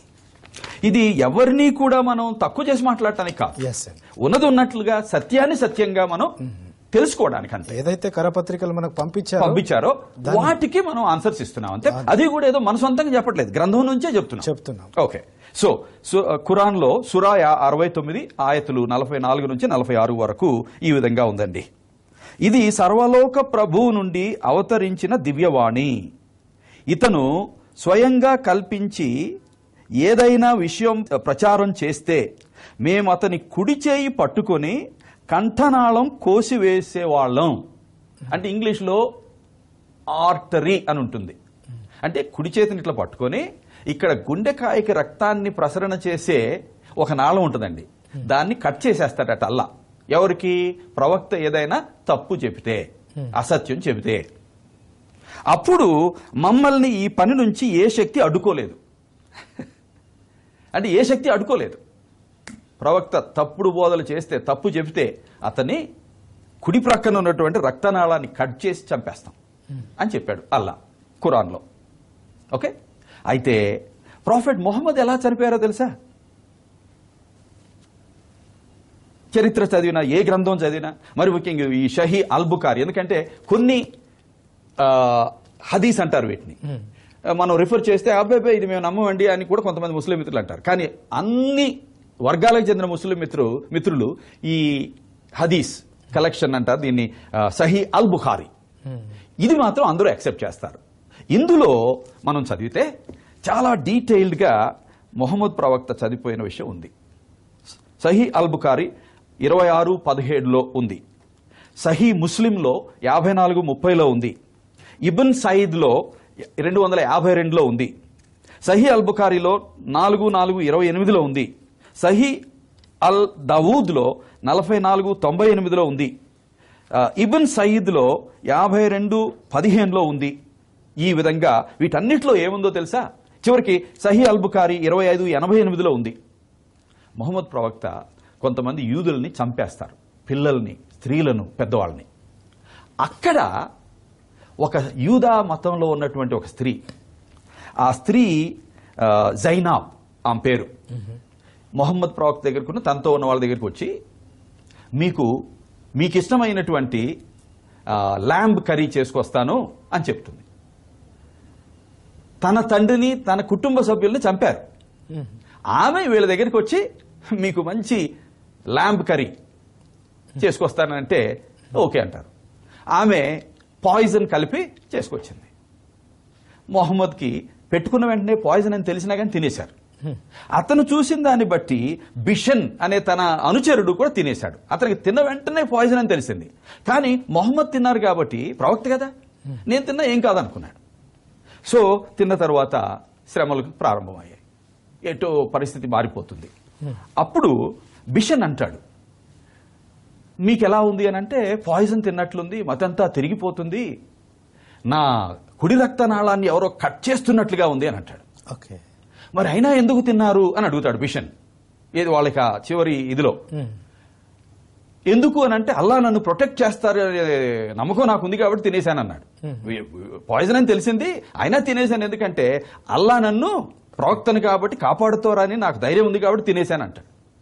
అప్పుడు అతను అనుకున్నాడు, మరి అల్లా ప్రాఫిట్ని నమ్మితే ప్రాఫిట్ని రక్షిస్తే ప్రాఫిట్ అనుచరుడు నన్ను కూడా రక్షిస్తాడని అనుకుంటా ఉండగానే ఆయన చనిపోతాడు. చనిపోయిన తర్వాత ప్రాఫిట్ మొహమ్మద్ చాలా శ్రమకు గురైపోయి చనిపోతాడు. ఆ చనిపోయే సందర్భంలో ఒక చోట కాదు, రెండు చోట్ల కాదు, చాలా చోట్ల రక్తనాళం నాకు ఎలా అనిపిస్తుంది అని అంటే, ఎవరో నా రక్తనాళాన్ని కట్ చేస్తున్నట్లు అనిపిస్తుంది అన్నాడు.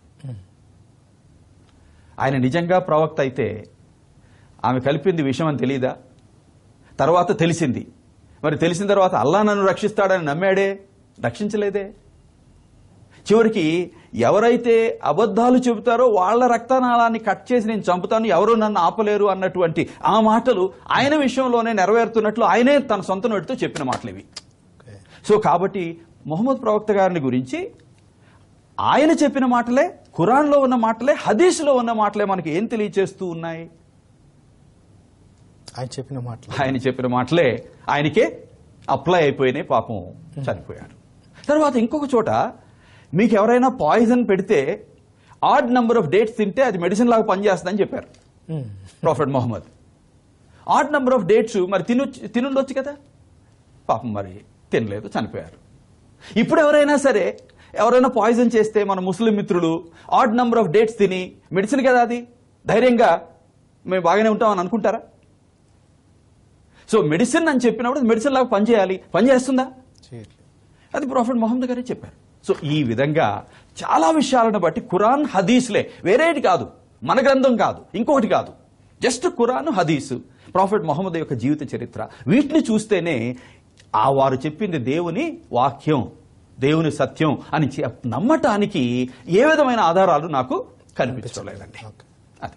సో కాబట్టి యేసు ప్రభు వారిని గురించే కాదు, ఇంకొక దాని గురించి కాదు, ఇంకొక ఏ అంశాన్ని గురించి అయినా బైబిల్ ఒకటి చెప్తున్నప్పుడు ఖురాన్ ఒకటి చెప్తూ ఉంటే, ఖురాన్కి ఇలాంటి బలహీనతలు ఉన్నాయి కాబట్టి నేను అనుకుంటాను బైబిల్ని నమ్మడం బెటర్ అని అనుకుంటున్నాను. అంతేకాదు బైబిల్ని ఎందుకు నమ్ముతాననే దానికి నాకు రుజువులు, సాక్ష్యాధారాలు చాలా ఉన్నాయి. ఓకే, థ్యాంక్ యూ అండి, thank you very much. Eluru నుంచి రియాజ్ అనే ఒక మిత్రుడు మరి కాల్ చేస్తా ఉన్నారు, ప్రశ్న అడగాలనుకుంటున్నారు. రియాజ్ గారు, మీ ప్రశ్న సుధాకర్ గారిని నేరుగా అడగొచ్చండి. రియాజ్ గారు అడగండి. చాలా సంతోషం, ఈ కార్యక్రమం మీరు చూస్తున్నారంటే చాలా సంతోషం అవుతా ఉంది. ప్రశ్న అడగండి. సార్ ఇప్పుడు యేసు దేవుడు అని చెప్తున్నారు కదా మీరు. ఆ, హలో, చెప్పండి. అది బైబుల్లో యేసు దేవుడిని నన్ను ఆరాధించమని ఎక్కడైనా రెఫరెన్స్ ఇవ్వగలరా మీరు? యేసు దేవుడని బైబిల్లో చెప్పినట్టుగా ఎక్కడైనా ఉందా అని రియాజ్ గారు అడుగుతున్నారు. ఓకే ఓకే, యా రియాజ్ గారు, థ్యాంక్ యూ అండి, thank you very much Riyaz. మంచి ప్రశ్న రియాజ్ గారు. నేను ఆన్సర్ చెప్తాను, మీరు వినండి. హలో సార్, ఆ. సుధాకర్ గారు చెప్పండి. ఇప్పుడు వరకు మీరు కొన్ని రెఫరెన్స్ ఇచ్చారండి. మీరు ఏంటంటే నన్ను చూసిన వాడు తండ్రిని చూసి ఉన్నాడు అని ఒకటి, మళ్ళీ అలాగే తండ్రి నేను ఏకమై ఉన్నాము, ఇలాంటి రెఫరెన్స్ ఇచ్చారండి. కానీ ఈ రెఫరెన్స్ కి విరుద్ధంగా యేసువారు చెప్తారు, తండ్రి మనము ఏకమై ఉన్నలాగా శిష్యులు వారిని ఏకమై ఉండాలని యేసువారు చెప్తున్నారు కదా. అవును, యోహాను సువార్తలో మనము ఏకమై ఉన్నామంటే ఏ విధమైన ఏకమై ఉన్నారు? వాళ్ళు శారీరకంగా ఏకమై ఉన్నారా, ఆలోచన రీతిలో ఏకమై ఉన్నారా? అదే నేను వివరిస్తాను మీకు. Thank you very much. మంచి ప్రశ్నలు అడిగారు. యేసు ప్రభు వారి విషయంలో మీరు అడిగే ప్రశ్న, యేసు ప్రభు నేనే దేవుణ్ణి నన్ను పూజించండి అని ఎక్కడైనా చెప్పారా అనే ప్రశ్న ఎలా ఉందంటే, సుధాకర్ గారు మీరు దాదాపు గంట సేపటి నుంచి ఈ టెలివిజన్లో మాట్లాడుతున్నారు, ఇంతవరకు ఒక్కసారి కూడా నేను మనిషిని అని మీరు చెప్పలేదు, కాబట్టి మీరు మనిషా కాదా నాకు అనుమానం వస్తుంది అన్నట్లుందండి. నేను మనిషి అని నేను చెప్పుకోకక్కర్లేదండి. తర్వాత నాకు తెలుగు వచ్చు అని నేను చెప్పుకోవాల్సిన అవసరం లేదు, నేను తెలుగు మాట్లాడుతున్నాను కాబట్టి. నాకు ఇంగ్లీష్ వచ్చు అని చెప్పుకోవాల్సిన అవసరం లేదు, ఇంగ్లీష్ మాట్లాడుతున్నాను కాబట్టి. అలాగే దేవుడు ఈ లోకంలో ప్రత్యక్షమైనప్పుడు నేను దేవుణ్ణి చూడండి అని చెప్పుకోవాల్సిన అవసరం లేదు. జస్ట్ ఆర్డినరీ హ్యూమన్ బీయింగ్సే ఎవరన్నా వస్తూ ఉంటే, పలాని వారు వస్తున్నారు, కలెక్టర్ గారు వస్తున్నారు, ఎస్పీ గారు వస్తున్నారు, సీఎం గారు వస్తున్నారు, పిఎం గారు వస్తున్నారు, ప్రెసిడెంట్ గారు వస్తున్నారు అని ముందే ప్రకటనలు జారీ అవుతాయి. ఆ ఏరియా అంతా కూడా సిద్ధపరచబడుతుంది. ఆయన వచ్చి ఎప్పుడైతే దిగుతారో ఎవరు చెప్పక్కర్లేదు, వారే ప్రైమ్ మినిస్టర్ అని అందరికీ తెలిసిపోతుంది. అలాగే యేసు ప్రభు ఆఫ్టర్ ఆల్ ఒక ప్రైమ్ మినిస్టర్, ప్రెసిడెంట్ అలాంటి ఆయన కాదు, రాజులకు రాజు, ప్రభువులకు ప్రభు, సృష్టికర్త అని బైబిల్ తెలియచేస్తుంది. సో సృష్టికర్త మానవజాతి చరిత్రలో ప్రత్యక్షం అయ్యేటప్పుడు సిద్ధపాటు ఉండాలి, ఉంటుంది. ఉందా? ఉంది. కనీసం 8 నుంచి 1500 సంవత్సరాల ముందు నుంచే మెస్సియా రాబోతున్నారు. ఆయన దైవ కుమారుడు, ఆయన లోకాన్ని రక్షించడానికి వస్తున్నారు. ఆయన వచ్చినప్పుడు పరిస్థితులు ఇలా ఉంటాయి, ఫలాని చోట జన్మిస్తారు, ఇలా జీవిస్తారు, ఇలా చనిపోతారు, చనిపోయిన తర్వాత తిరిగి లేస్తారు అని కనీసం 333 ప్రవచనాలు ఉన్నాయండి. వాటిలో కొన్ని ఆయన రెండవ రాకడ గురించి ఉన్నాయి. రెండవ రాకడకు సంబంధించినవి తప్ప ఆయన జన్మను గురించి, జీవితాన్ని గురించి, మరణాన్ని గురించి, పునరుద్ధానాన్ని గురించి, ఆ తరువాత విషయాలను గురించి ఉన్న ప్రతి ప్రవచనం కూడా నెరవేరిందండి. సో ఆయన కంటే ముందు వచ్చినటువంటి ప్రవక్త బాప్తిసం ఇచ్చి యోహాను, ఆయన అలా ప్రత్యక్షమైనప్పుడు ఇదిగో లోక పాపములను మోసుకొని పోవు దేవుని గొర్రెపిల్ల అని ప్రకటన చేశారండి. ఆయన నాకంటే ముందు ఉన్నవాడు అని ప్రకటన చేశారండి. ఆయన చెప్పులు విప్పడానికి కూడా నాకు యోగ్యుని కాదు నేను అని చెప్పారండి. సో ఈ విధంగా యేసు ప్రభు వారు రావడానికి ముందు కొన్ని 100 సంవత్సరాల ముందు నుంచి ఆయన రాబోతున్నారు, వచ్చినప్పుడు ఇలా ఉంటుంది అని. ఆయన మనిషి మాత్రమే కాదు, మానవ రూపంలో ప్రత్యక్షమవుతున్న దేవుడు, దేవుని కుమారుడు అని ప్రవచనాలు ఉన్నాయి. అవన్నీ ఆయన రాకతో నెరవేరాయి. అందుకనే ఆయన వచ్చినప్పుడు బాప్తిసం ఇచ్చి యోహాను అలా పరిచయం చేయడం కూడా జరిగింది. ప్రజలు ఆటోమేటిక్గా ఆయన మాటలను గురించి బట్టి, ఆయన యొక్క క్రియలను బట్టి ఆయన దేవుడు అని, మానవుడు మాత్రమే కాదు అని గుర్తించారు. చివరికి నీ పాపములు క్షమించబడ్డాయి, నీ పరుపెత్తుకొని నువ్వు లే అని చెప్పినప్పుడు అక్కడున్న యూదులు ఏమన్నారు? మనకి ఇంకేం రుజువు అవసరం అండి, దేవుడు ఒక్కడే పాపాలను క్షమించగలడు, ఈయన నేను పాపాలు క్షమిస్తానంటున్నాడు అంటే నేను దేవుడిని అని చెప్పుకుంటున్నాడు. కాబట్టి ఇది దేవుడు కాడు అని వాళ్ళు నమ్మారు. కాబట్టి దేవుని కాని ఆయన నేను దేవుడిని అని చెప్తున్నాడు, ఇదే దేవదూషణ అని వాళ్ళు అందుకే సిలువ వేశారు. సో వాళ్ళకి ఆయన దేవుడు అనేది తెలియక అట్లా చేశారు అనుకోండి, బట్ వాళ్ళకి అర్థమైంది. ఆయన మాటల్లో, ఆయన క్రియల్లో ఆయన దేవుడు అని క్లియర్ గా తెలియపరిచారు. ఇందాక నేను చెప్పినట్లు యోహాను సువార్త 20వ అధ్యాయంలో ఏమని జరిగింది? తోమా నా దేవా నా ప్రభువా అన్నాడు, శిష్యుడే. అప్పుడు అబ్బాయి దేవుడు ఒక్కడే, నన్ను దేవుడు ఎందుకు అంటున్నావు, నన్ను ప్రభు ఎందుకుంటున్నావు ఆపారా? లేదు. అలాగే మత్తయి సువార్త 28వ అధ్యాయంలో 17వ వచనంలో ఏముంది? 11 మంది మృత్యుంజయుడైన తర్వాత ఆయన్ని కలుసుకున్నారు గలిలయలో. వారు ఆయనను పూజించిరి అనుంది. ఎవరిని పూజిస్తామండి? మనుషులను పూజించాం, దేవుని ఒక్కడనే పూజిస్తాం. మరి ముఖ్యంగా ముస్లిం మిత్రులకి ఈ విషయం తెలుసు, క్రైస్తవులకి తెలిసినట్లుగానే, యూదులకు తెలిసినట్లుగానే. సో ఆయనను పూజించారంటే అర్థం ఏంటి? శిష్యులు ఏం చేసినట్లు? వాళ్ళంతా యూదులే, దేవుడు ఒక్కడే నమ్మిన వాళ్ళు, కానీ యేసును పూజించారు. ఎందుకని? దేవుని యొక్క ఒక్కడైన దేవునిలో ఉన్న త్రిత్వాన్ని వాళ్ళు గుర్తెరిగారు. ఆ యేసు దైవ వ్యక్తుల్లో రెండవ వ్యక్తి, అందుకే ఆయన మృతుల్లోంచి తిరిగి లేచాడు గుర్తెరిగి పూజించారు. ఆ పూజను, ఆరాధన ఆయన స్వీకరించారు. సో ఈ విధంగా యేసును ఆరాధించినట్లు, పూజించినట్లు బైబిల్ నిండా ఉంది. ఆయన చెప్పిన మాటలు తండ్రి నేను ఒకటే అన్నారు. ఏ అర్థం అంటే దైవత్వ విషయంలో ఒకటి అని. అలాగే నేను నీవు ఎలా ఏకమో వీళ్ళని కూడా అలాగే ఏకం చేయమని ఎలా అన్నారు అని అంటే, ఆయన దైవత్వంలో ఏకత్వం కలిగి తండ్రితో ఎలా ఐక్యత కలిగి ఉన్నారో, వీళ్ళు ఆత్మదేవుని వలన మానవత్వంలో ఐక్యత కలిగి దేవుని యొక్క ఐక్యతను పోలిన ఐక్యత వీళ్ళు కలిగి ఉండాలి అని ప్రార్థన చేశారు. అంతేగాని మానవుల మధ్య ఉన్న ఐక్యతను దైవ వ్యక్తుల మధ్య ఉన్న ఐక్యత ఒకటే అని చెప్పడానికి కాదు, పోలిక చేశారు. అంతేగాని ఇది ఎగ్జాక్ట్ గా ఒకటని చెప్పలేదు.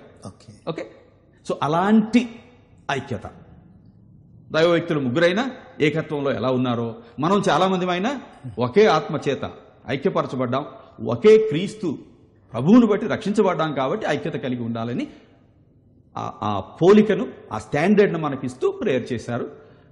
అది క్రిస్టియన్ యూనిటీకి స్టాండర్డ్. అంతేగాని మానవుల ఐక్యతను దేవుని ఐక్యత ఒకటవు అని అక్కడ బైబిల్లో లేదు. థ్యాంక్ యూ అండి, thank you very much. Riyaz గారికి అర్థమైందని నేను అనుకుంటున్నాను.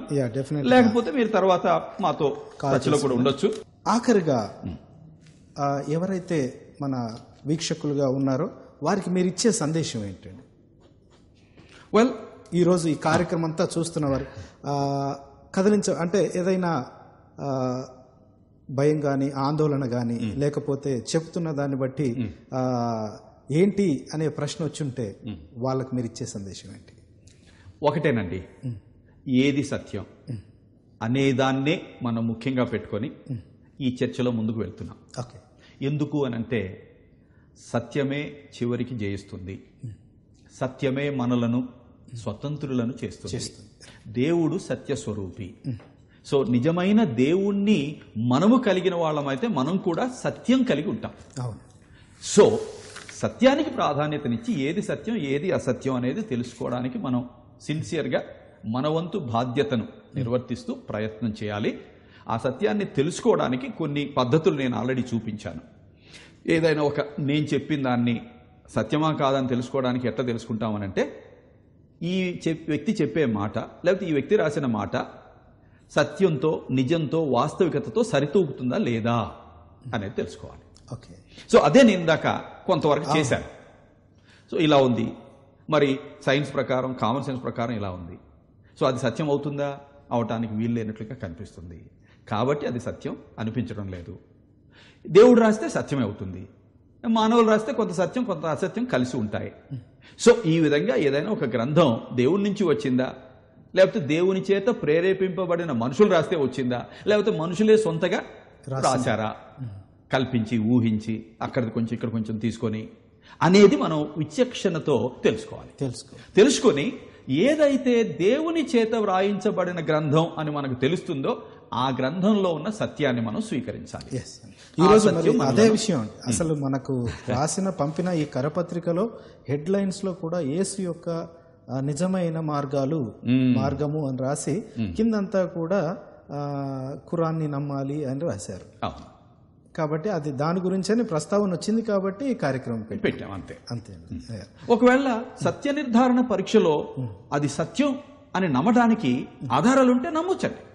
కానీ నేను చేసిన పరిశోధనలో ఇప్పటి వరకు చూపించిన రుజువుల్లో సత్యం అని నమ్మడానికి, ఆ మిత్రుడు రాసిన కరపత్రం సత్యం, అందులో యేసు ప్రభువుని గురించి వారు చెప్పిన విషయాలు సత్యాలు అని నమ్మడానికి అసలు ఏ విధమైన ఆధారం లేదు. కాబట్టి అది సత్యం కాదు అని తేలిపోతుంది. సో అది సత్యం కాకపోతే దానికి భిన్నంగా బైబిల్లో ఉన్నది సత్యం అవుతుంది. సో యేసు బైబిల్లో ఉన్న ప్రకారం సర్వమానవ జాతిని ఉద్ధరించడానికి, సర్వమానవ జాతి యొక్క పాప ప్రక్షాళనార్థం తన పాపరహితమైన రక్తాన్ని చిందించి మనకు నీతి వస్త్రాన్ని అనుగ్రహించడానికి, మన పాపం వలన వచ్చిన జీతమైన మరణము నుంచి మనకు విజయాన్ని ప్రసాదించడానికి ఆయన పునరుద్ధానుడై లేచి రుజువు చూపించారు. కాబట్టి ఆ యేసయ్య నామమందు మనకు విజయం ఉన్నది, విడుదలున్నది, పాప క్షమాపణ ఉన్నది, విమోచన ఉన్నది అని బైబిల్ చెప్పే సత్యాన్ని మనం తెలుసుకుంటే మనకు మేలు అని నేను మనవి చేస్తున్నానండి. థ్యాంక్ యూ అండి. Thank you. నేను అలాగే ఒక 36, 37 సంవత్సరాల క్రితం తెలుసుకున్నాను కాబట్టి ఈ రోజున ఇలా నేను మాట్లాడగలుగుతున్నాను. ఏదో కేవలం పరిశోధన చేసి చెప్పడం లేదు, అనుభవించి చెప్తున్నాను. ఓకే, థ్యాంక్ యూ అండి. Thank you very much. ఈరోజు ఈ అసలైన ప్రశ్న సిసలైన జవాబు అనే కార్యక్రమంలో ఇంత మంచి జవాబులు మరి దేవుడు ఇప్పించారు, మీతో దేవుడు వాడుకున్నారు. అందుని బట్టి మేమందరం కూడా సంతోషిస్తున్నాం. ఈరోజు ఈ అసలైన ప్రశ్న సిసలైన జవాబు అనే కార్యక్రమం ముగించుకునే ముందు మీ ప్రార్థన దీవెనతో ముగించుకుందాం అయ్యారు. Thank you very much brother Ben-Hur. మనం ఏకీపించి ప్రార్థన చేద్దాం. వీక్షకులైన మీరు కూడా మాతో ఏకీపించండి, ప్రార్థన చేసుకుందాం.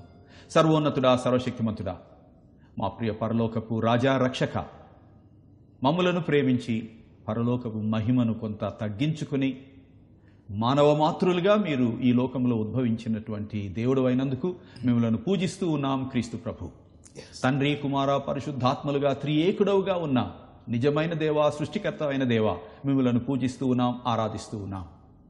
ప్రశ్నలు అడిగినటువంటి మా మిత్రులందరిని బట్టి, మరి ఇతర విశ్వాసములకు చెందిన ఒక మిత్రుడు కూడా కాల్ చేశారు, రియాజ్ గారు, వారిని బట్టి కూడా మీకు స్తోత్రాలు. మేమందరం సత్యాన్ని తెలుసుకుని సత్యంలో ఉన్నటువంటి వెలుగును అనుభవిస్తూ, స్వాతంత్ర్యాన్ని అనుభవిస్తూ, ఆ సత్యాన్ని ఇతరులకు తెలియపరుస్తూ సాక్షులంగా జీవించడానికి సహాయం చేయండి. రక్షణ టీవీ పరిచర్యను మీరు ఆశీర్వదించండి. ఇది కేవలం ఖమ్మం నుంచి మిత్రులు కరపత్రం రాసి రక్షణ టీవీకి పంపించారు కాబట్టి దానికి మేము రెస్పాన్స్గా చేశాం.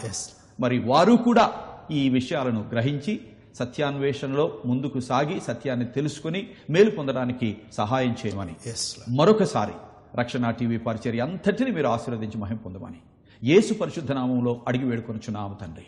ఆమేన్. ఆమేన్. థ్యాంక్ యూ అండి. థ్యాంక్ యూ వెరీ మచ్ అయ్య గారు. ఈ అసలైన ప్రశ్న సిసలైన జవాబు అనే కార్యక్రమం ఈరోజు అద్భుతంగా కొనసాగిందని నేను అనుకుంటున్నాను. థ్యాంక్ యూ అండి. Thank you very much. ఈ అసలైన ప్రశ్న సిసలైన జవాబులో ఇంకా మీకు ఏదైనా ప్రశ్నలు ఉన్నట్టయితే మాకు రాయండి. అసలైన ప్రశ్న సిసలైన జవాబు, కేర్ ఆఫ్ రక్షణ TV, post box number 1832, Musheerabad, Hyderabad 5,20,000. వచ్చే వారం అసలైన ప్రశ్న సిసలైన జవాబులో కలుసుకుందాం. అంతవరకు సెలవు.